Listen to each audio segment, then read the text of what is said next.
లక్ష్యం ఉంచగా. అంటే ఫిలిప్పు వాక్యం చెప్తున్నాడు, అక్కడ ఉన్న వాళ్ళందరూ ఏక మనస్సుతో వాక్యం అంటున్నారటండి.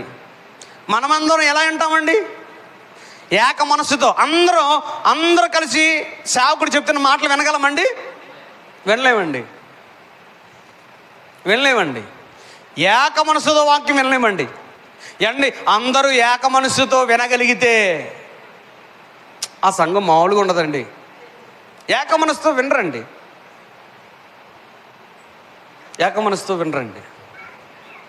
అసలు వాక్యమే సరిగ్గా వినమండి. ఓ 10 నిమిషాలు వింటాం, 10 నిమిషాలు డైవర్ట్ అయిపోద్దండి.